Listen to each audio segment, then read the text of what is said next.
কবর এমন একটা বিষয়, কবর এমন একটা জায়গা, আপনার এন্তেকালের পরে মানুষ যে কি নিষ্ঠুর হয়ে যায়। আমাদের মা যদি মারা যায়, বাবা যদি মারা যায়, সন্তানকে, নিজের স্ত্রী নিজের স্বামীকে, নিজের স্বামী নিজের স্ত্রীকে, নিজের সন্তান নিজের বাবাকে, বাবা তার সন্তানকে দুনিয়ার মধ্যে এমনভাবে আগলিয়ে রাখে, এমন মহব্বতের মধ্যে রাখে।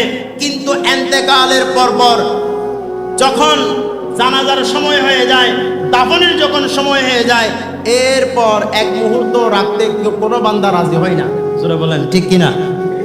তাহলে এরপরে আপনি যেই জায়গার মধ্যে যাবেন, এরপরে আপনি যে ঘরের মধ্যে যাবেন, এটা কেমন ঘর, কেমন কঠিন ঘর।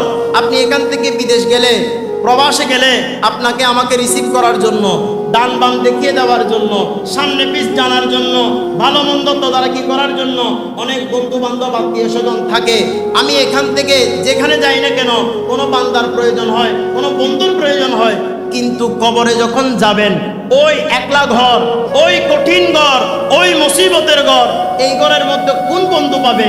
আল্লাহর মেহবুব নবী বলে, শাওয়ালের রোজা যখন রাখবে, কবরের মধ্যে এই রোজা তোমার জন্য বন্ধু হয়ে যাবে।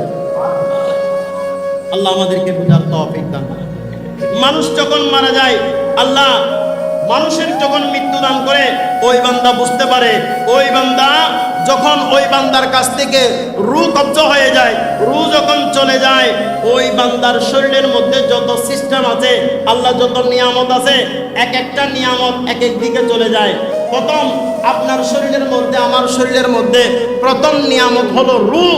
যে রূহ শরীরের মধ্যে থাকলে ভাইকে ভাই বলে ডাকা যায়, মাকে মা বলে ডাকা যায়, পিতাকে পিতা বলে ডাকা যায়, বন্ধুকে বন্ধু বলে ডাকা যায়, আচার ব্যবহার করা যায়, চলাফেরা করা যায়। এই একটা দামি নিয়ামতের নাম হলো রূহ। মৃত্যুর সময় ওই রূহটা ফেরেশতারা নিয়ে চলে যায়। জোরে বলেন সুবহানাল্লাহ। মালাকুল মউত, ওই নিয়ামত, মালাকুল মউত এত সুন্দর নিয়ামত, এত মূল্যবান নিয়ামত আল্লাহর দেওয়া, এই নিয়ামতটা মালাকুল মউত নিয়ে যায়। আল্লাহ আমাদেরকে বোঝার তৌফিক দান করুন। আপনার আমার বলতে কিছু নাই। যে আমলগুলো দুনিয়াতে করবেন, এই আমলগুলো আমার জন্য, আপনার জন্য, কবরে হাসরে নসরে আমার আপনার সাথী হবে। জোরে বলেন সুবহানাল্লাহ। যখন আপনার রূহ যখন নিয়ে যাবে, আপনার এই দেহ, যেই শরীরটাকে আমরা সুন্দর রাখার জন্য আমরা দৈনিক ব্যায়াম করি, ভালো ভালো খাবার গ্রহণ করি, ডাক্তাররা পরামর্শ দেয় শরীর ফিট থাকবে, সকালে যদি 1 গ্লাস দুধ খান, ঘুমানোর আগে যদি 1 গ্লাস দুধ খান, আপনার গ্যাস্ট্রিকে ডিস্টার্ব দেয়, দামি দামি ওষুধ আমরা গ্রহণ করি, আপনার শরীরে গ্যাসে ডিস্টার্ব দেয়, ভালো ভালো ওষুধ আমরা ব্যবহার করি। এই শরীরকে যত্ন করার জন্য কতই না টাকা পয়সা খরচ করি, কতই না মূল্যবান সময় নষ্ট করি। আপনার রূহ যখন শরীর থেকে চলে যাবে, দেহের আর কোনো মূল্য নাই, ওষুধ আপনার শরীরে কাজ দিবে না।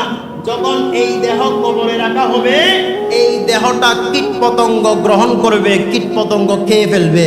জোরে পড়ি সুবহানাল্লাহ।